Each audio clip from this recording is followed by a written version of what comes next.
Iranian sleeper cells. So let's talk about that real quick. There's already some YouTube videos talking about it.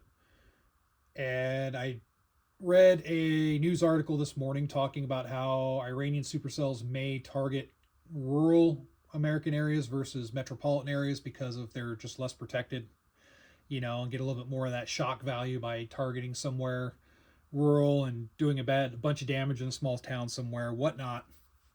Um, that prompted me to make this video and kind of talk about preparedness. So, first thing, I'm not going to fear monger. I'm not going to tell you to grab a rifle and a basic combat load of 210 rounds and body armor and this and that and the other thing. No, you don't need that. Um, if you're dead set on getting a gun, if you're going out today going, man, I'm going to buy me a gun for this type of threat. Um, Here's my opinion on that. Get a Glock 19, preferably something like a Glock 19 Gen 5. Throw some good sights on it, maybe throw a good red dot on it, and get some higher capacity mags for it if your state allows. Why do I say that? There may be some people chuckling in the comment section right now saying, well, that's not enough firepower. You need a rifle. You need that, this and that and the other thing. So, why would I want a rifle that I don't have on me? That makes no sense. This I can have on me at all times, and it's effective out to 100 yards fairly easily. You just have to train with it, especially if you have a red dot. If you have a red dot, it's even more effective. I have standard capacity magazine in it right now, but if I have a fanny pack or a backpack or something, I can carry extra mags, even 33 round stick mags. It just depends on the state I'm living in. And then, of course, how secure am I going to keep that fanny pack or that backpack with all that extra magazines? I can carry 2 to 3 stick mags, and what did I do? I just upped my firepower capability by quite a bit, especially if I have a good solid 9mm load, where it's like a Spear Gold Dot or a Winchester Ranger. I like Winchester Rangers.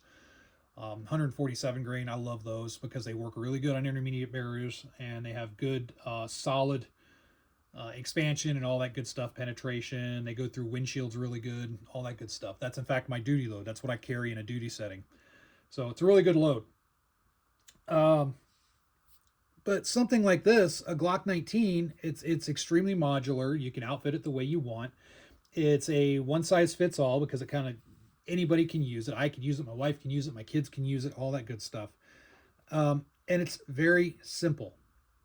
It's simple. I can increase my firepower while still keeping it on the person. I'm not having some sort of truck gun or something that I may or not be able to get to if a bad situation rears its ugly head in front of me. So that's what I recommend people go with. I may get some backlash, but just a solid handgun with some extra magazines is a smarter loadout than getting a truck gun or a backpack with a folding AR in it or something like that.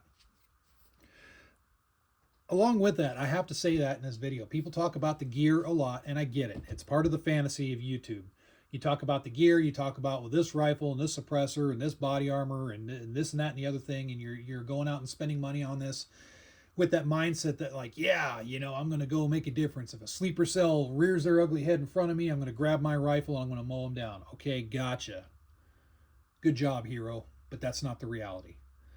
As far as, use your mindset, learn how to watch society, learn how to watch people, learn medical, carry a medical bag. That might provide you more use than a handgun in a sleeper cell type attack. There's a reality. If it's a bomb or something like that, you may not even know it's around until it goes off. If you're still alive, you may need that medical kit to be providing some first aid care until first responders can get on scene. Learning how to watch people. That's a critical skill. Stay off the cell phone. Look around, watch human behavior, develop that baseline. If you watch society enough, you get what's called a baseline. You know what normal looks like. And once you know what normal looks like, it's easy for you to see the abnormal.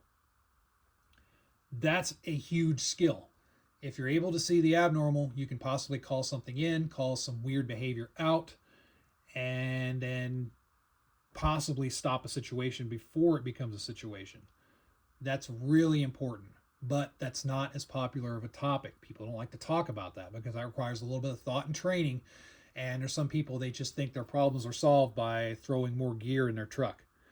So take some courses. There's some online stuff out there on how to read people, how to study people. People watch when you're out and about. Just walk around and just watch human behavior. You do it long enough, you can see who are just average people walking around, getting their errands done, whatnot, and the people that might be up to no good. You can see it. It becomes plain as day as long as you watch it long enough. So anyway, quick video. Just wanted to talk about that. Just outfit your pistol. If it's not a Glock, just look at what you got. I mean, I threw a Glock out here because it's just kind of, it's the do-all gun. The Glock 19 remains just the kind of standard amongst everything. Are there better guns? Yeah, like I'm an Echelon fan. I love the Springfield Echelon. I'd probably, for me personally, I'd probably rather grab an Echelon than the Glock, but I get it. For most people looking for just a good basic gun, get a Glock 19. Get out there, train a lot with it, and you'll be good to go.